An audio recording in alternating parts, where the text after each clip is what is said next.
आज चलेगा सीम निपात के बारे में चर्चा करेंगे। सीम, ठीक है। तो आज हम चर्चा करते हैं सीम निपात के बारे में। सीम इति परिक्रियार्थियों व पदपूर्णो व, जो सीम निपात है वो दोनों प्रकार के अर्थों में उसका प्रयोग होता है। एक तो परिगृहार्थी, परिगृहार्थी का मतलब हो गया जो चारों तरफ का कथन करता हो।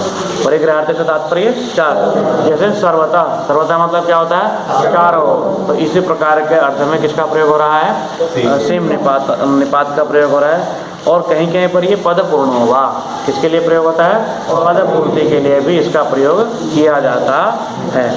प्रसीम आदित्यो असृजत, प्रसीम आदित्यो असृजत।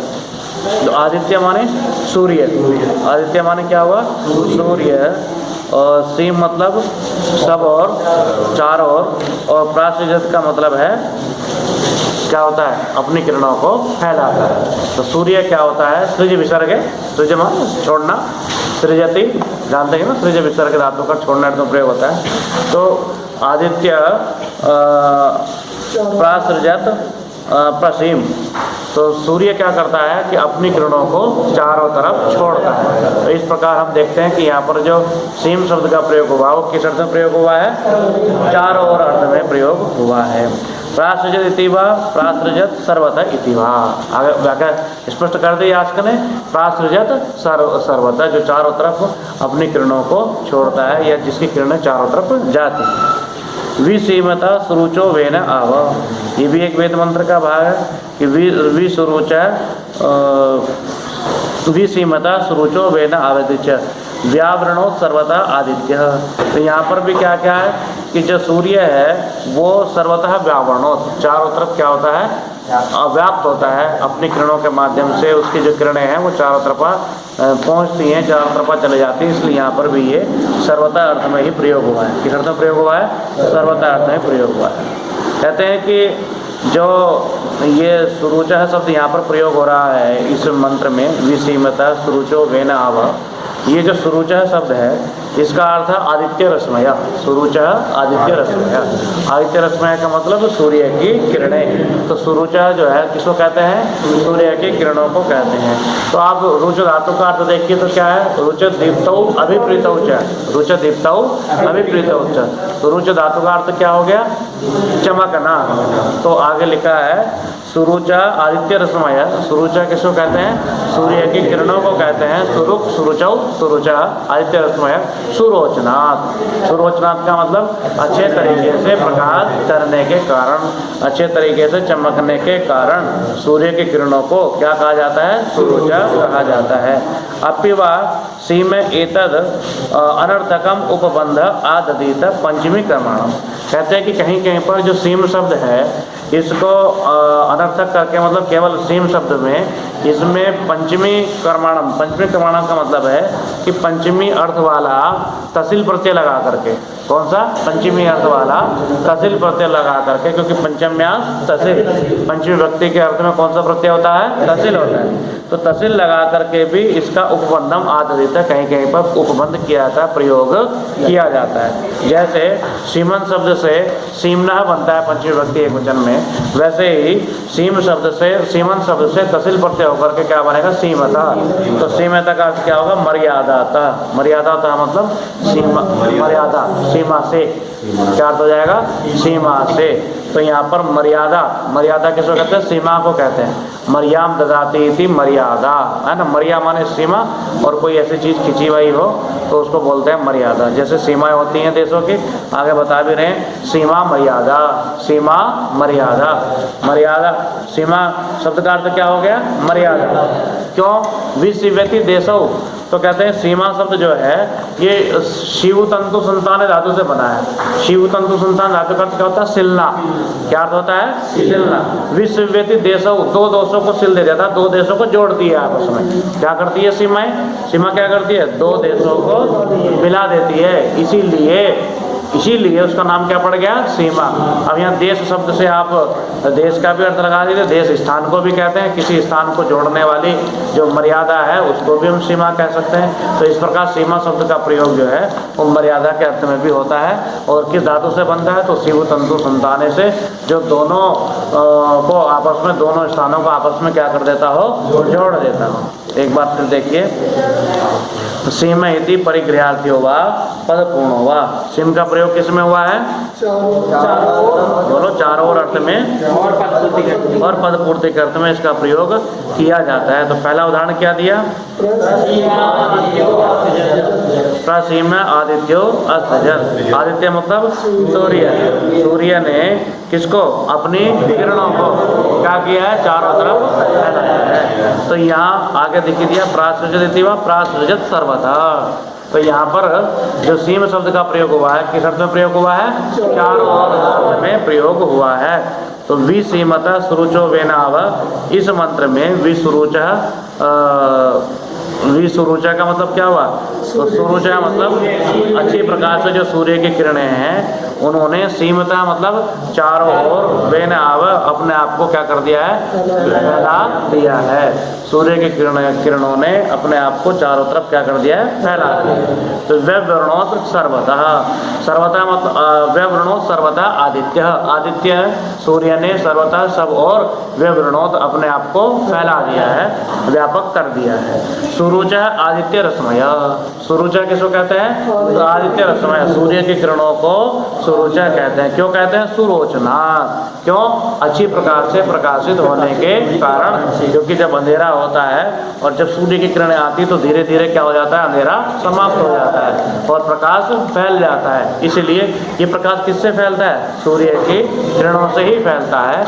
इसीलिए सूर्य की किरणों का नाम क्या पड़ गया, सुरुक नाम उनका पड़ गया। इसके बाद कहा अपिवा सीमे एतद अनर्थकम उपबंधम आदधिक। तो हम क्या करते हैं कि कहीं कहीं पर जो है, जो ये सीमन पद है, तो ये अनर्थक, अनर्थक का मतलब है कि बिना प्रत्यय लगाए इसका जो है साथ में अगर हम तहसील प्रत्यय का प्रयोग कर दें, सीमन, सीमन शब्द को लेकर के उसके साथ में यदि हम तहसील प्रत्यय को जोड़ दें, उसका प्रयोग कर दें, तो उससे क्या होगा कि पंचमी क्रमाण, तो अर्थ कौन सी व्यक्ति का निकलने लग जाएगा, पंचमी व्यक्ति का अर्थ निकलने लग जाएगा। तो अर्थ हो जाएगा क्या, सीमतः, सीमतः मतलब सीमाओं से, क्या अर्थ निकलने लग जाएगा, सीमाओं से। तो शिव धातु से मनिन प्रत्यय करने पर सीमा शब्द सिद्ध होगा। और उनादि कोश में सूत्र सर्व धातुभ्यो मनिन, है ना, सभी धातुओं से कौन सा प्रत्यय हो जाता है, मनिन प्रत्यय हो जाता है, सीमन शब्द बनेगा। तो सीमना सीमतः सीमा से, और सीमतः को और समझाते हुए कहा मर्यादातः, मर्यादातः का मतलब सीमा से पंचमी व्यक्ति का अर्थ निकलेगा। सीमा मर्यादा, सीमा किसको कहते हैं, मर्यादा को कहते हैं, सीमा का नाम है। और विषव्यति देशोविति, जो दो देशों को आपस में क्या करती है, जोड़ देती है ना। तो शिव्यति मतलब होता है जोड़ना और विषव्यति का मतलब होता है अलग करना। तो उस अर्थ में भी मर्यादा शब्द ही है कि जो दो देशों को अलग करता है। भाई एक देश की एक सीमा खिंच गई, उससे उधर ये देश, उससे इधर ये देश, दो जनपदों की एक सीमा खिंच गई, इससे उधर हरिद्वार, इससे उधर देहरादून। तो क्या भी किया, विषव्यति अलग अलग भी तो कर दिया ना, है ना। तो वी का अलग करने अर्थ में भी लेंगे तो भी उसका अर्थ सीमाएं निकलेगा, और जोड़ने अर्थ में लेंगे तो भी उसका अर्थ जो है सीमाएं निकलेगा, कोई समस्या नहीं। इसके बाद अब यहाँ पर एक निपात आ रहा है, त्व इति विनिगृहार्थ्यम सर्वनाम अनुदात्तम। त्व जो एक निपात है वो विनिगृहार्थी है। विनिगृहार्थी का मतलब होता है अलग करने अर्थ में। किस अर्थ में, अलग करना, छांटने अर्थ में। और ये सर्वनाम है और साथ साथ में इसका प्रयोग अनुदात्त के रूप में होता है। अगर हम त्व को यहाँ पर निपात मान लेते हैं तो निपाता आद्युदाता इस पीठ सूत्र से त्व शब्द किस में प्रयोग होना चाहिए, अनुदात्त प्रयोग होना चाहिए। इसलिए यहाँ पर यास कह रहे हैं कि इसका प्रयोग वेद में उदात्त के रूप में न होकर के किस रूप में देखा जाता है, उदात्त के रूप में देखा जाता है। अर्धनाम इति एके, इति एके का मतलब है कुछ आचार्य, इति एके, एके का मतलब कुछ आचार्य है। त्व शब्द को अर्धनाम किसके रूप में प्रयोग करते हैं, अर्ध के रूप में, अर्ध का नाम है ये, अर्ध के पर्यायवाची के रूप में प्रयोग करते हैं, है। तो हमारे आधा किस अर्थ में प्रयोग करते हैं, आधा, आधा अर्थ में प्रयोग करते हैं। तो यहाँ पर वेद का मंत्र ऋचाम तो पोषम आस्ते पुपुष्पान गायत्रम त्वो गायति शक्वरीषु ब्रह्मा त्वो वदति जात विद्याम यज्ञस्य मात्राम विमिमीते ऊर्ध्व। आपने देखा कि जब यज्ञ को किया जाता है तो उसमें 4 प्रकार के व्यक्ति होते हैं। एक होता है, एक अध्वरी होता है, एक उद्गाता होता है और एक ब्रह्मा होता है। तो जो होता है वो क्या करता है, जो वो यज्ञ के मंत्रों को पुष्ट करने का कार्य करता है। एक उद्गाता होता है जो वेद के मंत्रों का गायन करता है, बोलता है, उच्चारण करता है। एक अध्वर्य होता है जो यज्ञ से संबंधित सामग्री होती है उन सबको इकट्ठा करता है और जितनी जितनी आवश्यकता पड़ती है उस सामग्री की आपूर्ति करता है। एक ब्रह्मा होता है जो इस चीज़ को देखता है कि यज्ञ में कोई त्रुटि तो नहीं हो रही, यज्ञ में कोई गलत काम तो नहीं हो रहा, यज्ञ में कोई विधि से हीन कार्य तो नहीं हो रहा है। तो इस प्रकार चारों व्यक्ति यज्ञ से संबंधित हैं। तो इस मंत्र में वही बताया गया है कि ऋचाम त्वपोषम आस्ते पुष्वान, कि एक होता नाम का जो ऋत्विज होता है वो क्या करता है, ऋचाम है ना, ऋचाम मतलब ऋचाओं का मंत्रों की पुष्वान क्या करते हुए, पुष्टि करते हुए, पुष्ट धातु है ना, पुष्टि करते हुए, ऋचाम पुष्वान क्या अर्थ हुआ, मंत्रों की पुष्टि करते हुए क्या करता है वो, तो पोषम आस्ते पुष्टि करते हुए बैठता है। आस्ते प्रवेश ने है ना, बैठता है। एक ऋचाओं को पुष्ट करने वाला है ना, पुष्ट करते हुए बैठता है। क्या करता है, पुष्ट करते हुए बैठता है। कहाँ पर, यज्ञ में। दूसरा क्या करता है, तो दूसरे के लिए कहा कि वो त्व उनमें से एक, छांटने अर्थ में है ना, त्व उनमें से एक गायत्रम शक्वरीषु गायति, उनमें से जो एक है वो क्या करता है कि शक्वरीषु ऋचाओं में से गायत्रम गायति है ना, गायत्र का आता गायत्री मंत्र के क्या करता है, गाता है। ये यूँ कहिए कि जो ऋचाएँ हैं, जो मंत्र हैं, उन मंत्रों को गाता है, उन मंत्रों का गान करता है। उद्गाता, उसको उद्गाता बोलते हैं। ब्रह्मा तो वदति जात विद्याम, उनमें एक ब्रह्मा होता है जो ब्रह्मा जात विद्या वदति, जो जात विद्या का मतलब हो गया कि समय समय पर जिस प्रकार की उपदेश की या जिस प्रकार की किसी चर्चा की या विद्या की आवश्यकता होती है तो उस समय पर वो उसकी व्याख्या करता है। कौन करता है, ब्रह्मा। या यज्ञ में किसी चीज़ की त्रुटि हो जाए, कोई गलती हो जाए तो उस चीज़ की वो चर्चा करता है, उसको समझाता है, उसको बताता है, उसकी पूर्ति के लिए काम करता है। एक है लास्ट वाला व्यक्ति है कि यज्ञ से मात्रा विमिमीते उत्व, माने उनमें से कोई एक ऐसा है चौथा कि जो यज्ञ से मात्रा विमिमीते, जो यज्ञ की मात्रा, यज्ञ की संपूर्णता की है ना, जो उसका कर्तव्य है कि यज्ञ की मात्रा का मिमीते संपादन करता है। यज्ञ की मात्रा को देखता रहता है, कहीं सामग्री की आवश्यकता है तो सामग्री प्रदान करता है, कहीं संविधा की आवश्यकता है तो संविधा को प्रदान करता है, कहीं घी की आवश्यकता पड़ गई तो घी प्रदान करता है। तो इस प्रकार 4 व्यक्ति हैं जो 4 काम करते हैं। ठीक है, उनमें सबसे पहला कौन सा बताया, होता क्या करता है, जो ऋचाओं की पुष्टि करता है, वेद मंत्रों का अर्थ समझाता है, वेद मंत्र के अर्थों का उपदेश देता है। एक है कि जो क्या करते हैं, वेद मंत्रों का गान करते हैं, जो क्या कहलाते हैं, उद्गाता कहलाते हैं। एक ब्रह्मा होता है जो यज्ञ से संबंधित त्रुटियों के बारे में बताता है, और एक अध्वर्य होता है जो क्या करता है, सामग्री संबंधित चर्चा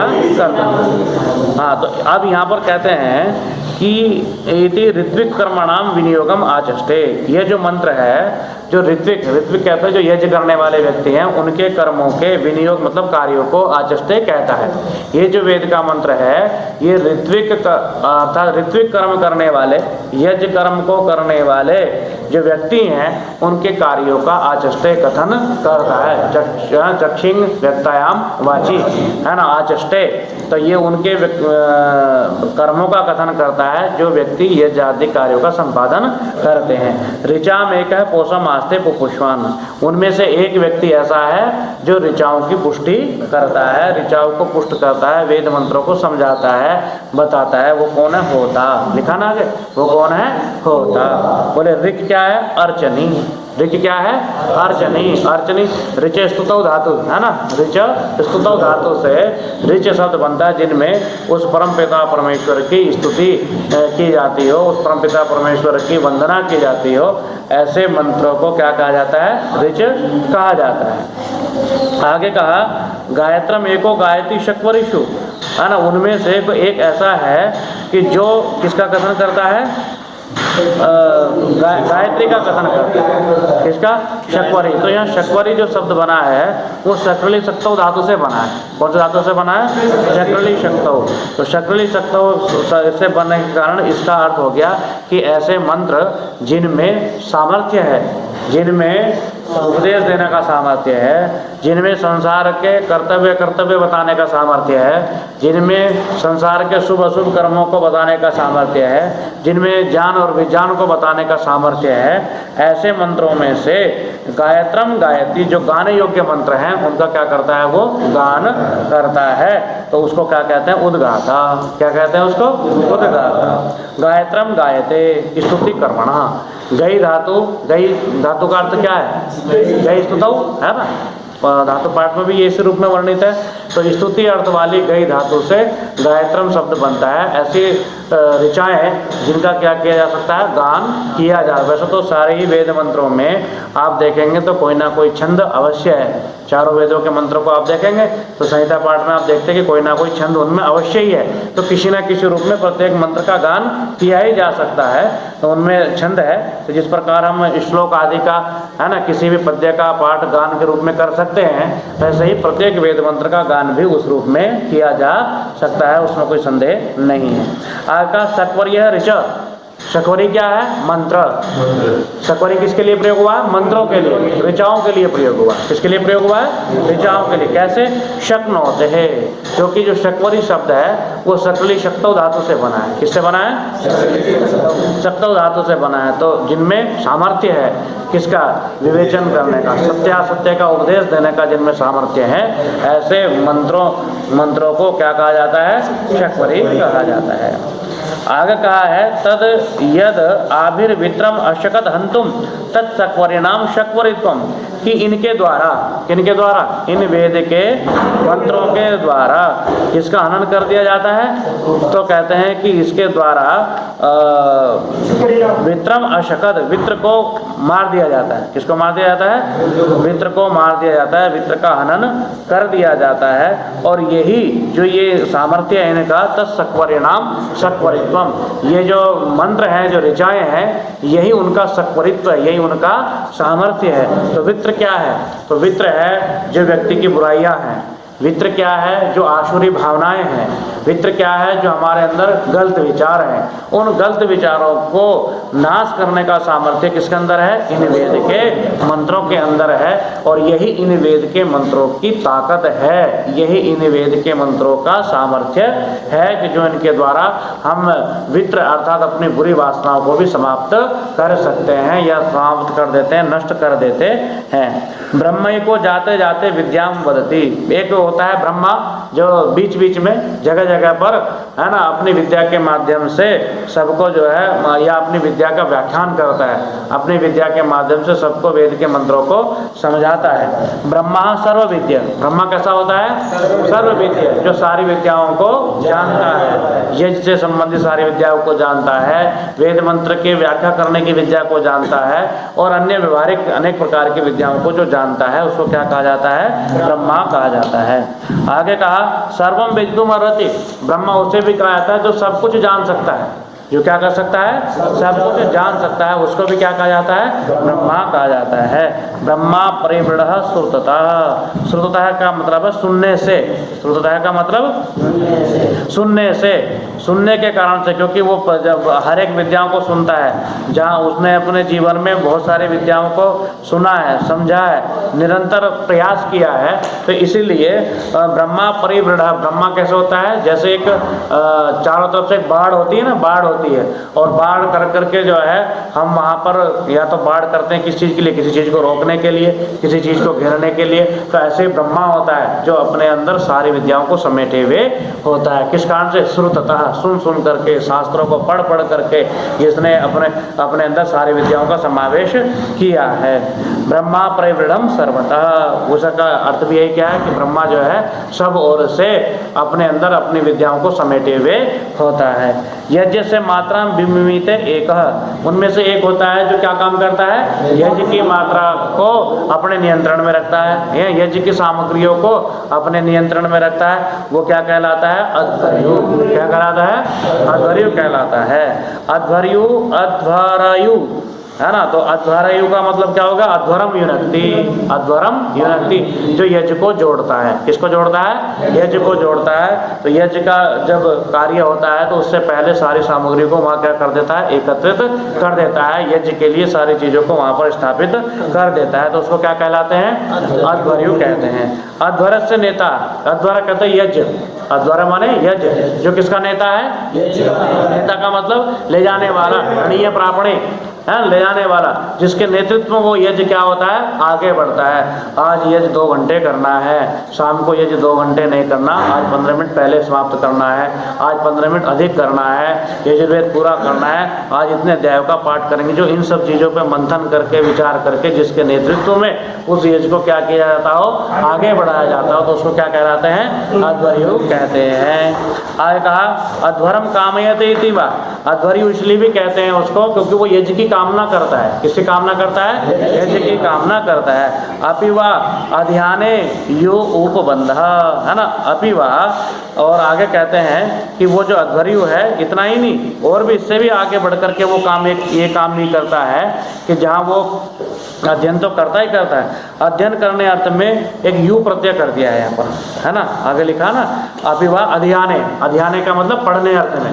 किस अर्थ में, पढ़ने अर्थ में वहाँ यू प्रत्यय किया गया। तो अध्वर्यु में जो यू दिखाई दे रहा है वो किस अर्थ का वाचक है, पढ़ने अर्थ का वाचक है। तो अध्वर्यु का मतलब हो गया जो यज्ञ से संबंधित चीज़ों को पढ़ता है, यज्ञ से संबंधित शास्त्रों को पढ़ता है, यज्ञ से संबंधित सामग्रियाँ कैसे बनाई जा सकती हैं, कैसे इकट्ठी की जा सकती हैं, कौन कौन सी सामग्रियाँ यज्ञ के लिए ज़्यादा लाभप्रद रहेंगी, इस प्रकार की सामग्री के विषय में जो पढ़ता है उसको भी क्या कहा जाता है, अध्वर्यु कहा जाता है। तो तीन चार प्रकार बताए।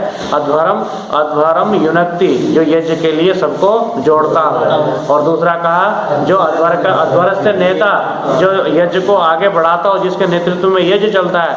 अध्वरम कामयते, जो निरंतर किसकी कामना करता है, यज्ञ की कामना करता है। और अध्वर्यु में जो यू है वह पढ़ने अर्थ में लगाया गया है, जो यज्ञ से संबंधित सभी शास्त्रों को पढ़ता है, उसको भी क्या कहा जाता है, अध्वर्यु कहा जाता है। आगे लिख दिया अध्वर इति यज्ञ नाम, अध्वर किसका नाम है, यज्ञ का नाम है। तो यज्ञ का जैसे पर्यायवाची क्या क्या है, हवनम, यज्ञ का पर्यायवाची है। यागः किसका पर्यायवाची है, यज्ञ का पर्यायवाची है। यज्ञ शब्द यज्ञ के लिए प्रयोग होता ही रहता है। उसी प्रकार अध्वर शब्द भी किसका वाचक है, यज्ञ का वाचक है। अध्वर इति यज्ञ नाम दे, बोले क्यों, बोले ध्वरति हिंसा कर्मा, धरती हिंसा कर्मा, धरी धातु हिंसा अर्थ में प्रयोग होती है। किस अर्थ में प्रयोग होती है, हिंसा अर्थ में। हिंसा कर्मा, हिंसा कर्मा का मतलब क्या होगा, हिंसा अर्थ वाली। तो धरती हिंसा कर्मा, धरी धातु का प्रयोग हिंसा अर्थ में होता है। तत्प्रतिषेध, उसका निषेध, किसका निषेध, हिंसा का निषेध। तो ध्वरा माने क्या हो गई, हिंसा, ध्वरा माने क्या हो गई, हिंसा। और न ध्वरा अध्वर, अर्थात जिसमें हिंसा न हो, जिसमें हिंसा का लेस मात्र भी कहीं कथन न किया जाता हो, उसको हम क्या कहते हैं, अध्वरा कहते हैं। बहुत सारे लोगों को आपने देखा होगा, और मध्यकाल में तो बहुत ज़्यादा ऐसा चला कि यज्ञ में पशु बलि दी जाने लगी। बहुत जगह अभी भी पशुओं के नाम से जो है याग किए जाते हैं। तो इस प्रकार से हम देखते हैं कि जो जिस वेद के मंत्रों में पशुन पाए कह करके पशुओं की रक्षा की कामना की गई हो, और जहाँ पर गौ को अग्निया अर्थात न मारने योग्य ऐसा कहा गया हो, तो उस वेद में क्या यज्ञ करते समय पशुओं की बलि देने का विधान संभव है? ऐसा लगता है कि जहाँ पर इस प्रकार के मंत्र हो और वहाँ पर पशु बलि की चर्चा की गई हो। तो उसी का एक और प्रमाण हमको ये मिलता है कि ये जो अध्वर शब्द है ये भी इस बात को बताता है कि यज्ञ में हिंसा नहीं होती है, क्योंकि अध्वर, अध्वर माने क्या होता है, हिंसा, और अध्वर क्या होगा, जिसमें हिंसा नहीं होती है। तो इससे भी हमको ये पता लगता है कि यज्ञ आदि में पशुओं की हिंसा नहीं होती है। ये गलत प्रचलन हुआ है। यदि होती तो यज्ञ का नाम क्या ना होता, अध्वर नाम ना होता। यज्ञ का अध्वर नाम ही किस लिए हुआ है, तो इसमें हिंसा नहीं होगी। जहाँ हम बहुत छोटी से छोटी चीज़ों का ध्यान रखते हैं, घी हमारा शुद्ध हो, पानी शुद्ध हो, हमारी सामग्री शुद्ध हो, और उसके बाद जब अग्नि प्रज्वलित हो जाए तो उसके बावजूद भी ये विधान करा कि भाई जहाँ जल प्रसेचन करने के बहुत सारे और अन्य प्रयोजन भी हैं, वैज्ञानिक प्रयोजन भी है, वहाँ एक प्रयोजन ये भी है कि अग्नि जलने पर बाहर से कोई कीड़ा यज्ञ कुंड की तरफ बढ़ करके और उसमें न चला जाए। जब चारों तरफा पानी भरा होगा तो उस पानी को पार नहीं कर सकता कीड़ा, तो यज्ञ में नहीं जाएगा। यज्ञ में नहीं जाएगा तो कोई हिंसा भी नहीं होगी। और इसलिए कहा गया कि यज्ञ करने का समय क्या है कि प्रातःकाल और सायंकाल की वो वेला जब सूर्यास्त से पहले, क्योंकि सूर्य अगर अस्त हो जाएगा और उसके बाद हम यज्ञ करेंगे तो अनेक प्रकार के कीड़ों की संभावना है कि वो यज्ञ कुंड में गिर जाएंगे और हमारे यज्ञ में क्या हो जाएगी, हिंसा हो जाएगी। इसलिए हिंसा से बचने के लिए हम ये देखते हैं कि यहाँ पर अनेक प्रकार के उपाय किए गए हैं कि यज्ञ में छोटी से छोटी हिंसा भी ना होवे। तो इस प्रकार से किसी भी रूप में ये नहीं कहा जा सकता कि यज्ञ में पशु बलि दी जाती होगी, क्योंकि ये अनेक प्रकार के प्रमाण हमारे सामने उपस्थित हैं। और स्वयं यज्ञ शब्द का जो पर्यायवाची अध्वर शब्द है वो भी इस बात को बताता है कि यज्ञ में किसी भी रूप में क्या नहीं होती है, हिंसा नहीं होती है। ठीक है, इसके बाद हम जो है आगे चलेंगे। ये थोड़ा सा जो है एक टुकड़ा हो रहा है निपात इत्येके, निपात इत्येके। तो अभी हमने क्या देखा कि त्व शब्द किस अर्थ में प्रयोग हो रहा था, परिगृहार्थी, अलग अलग करने अर्थ में। ब्रह्मा को अलग किया है ना, होता को अलग किया, ऋत्विक को अलग किया, उद्गाता को अलग किया, और चारों के अलग अलग प्रकार से क्या काम है ये हमको निर्दिष्ट किए। अब कहा निपात इत्येके। कुछ आचार्य क्या मानते हैं कि त्व शब्द क्या है, निपात है। तत्कथम अनुदात प्रकृति नाम स्यात्, तत्कथम अनुदात प्रकृति नाम स्यात्। तो फिर ये जो निपात है ये कैसे अनुदात के रूप में प्रयोग होता है, कैसे अनुदात के रूप में प्रयोग होता है। कहते हैं दृष्ट वयम तो भवति, दृष्ट वयम तो भवति। दृष्ट वयम का मतलब वो देखा जाता है व्यय जिसका, दृष्ट व्यय, दृष्ट व्यय का मतलब क्या हो, देखा जाता है व्यय जिसका। तो जो अव्यय होते हैं निपात, निपात जो है व्यय के अंतर्गत ही आते हैं, स्वरादि निपातम अव्ययम है ना। तो अव्यय का मतलब जिनका व्यय नहीं देखा जाता है ना, जो जैसे हैं उसी रूप में प्रयोग होते हैं, वो तो हो गए अव्यय। और दृष्ट व्यय क्या कैसे हो गए, जिनका व्यय देखा जाता है अर्थात जिनके रूप चलते हैं, इसका मतलब क्या हुआ, वो निपात नहीं रहे। तो वो उसी बात को कह रहे तत्कथम अनुदात प्रकृति नाम स्यात् और दृष्ट वयम तो भवति। बोले कि भाई अगर ये निपात है तो निपादा आद्युदाता से क्या होना चाहिए था, आदात होना चाहिए था, आदात भी नहीं है।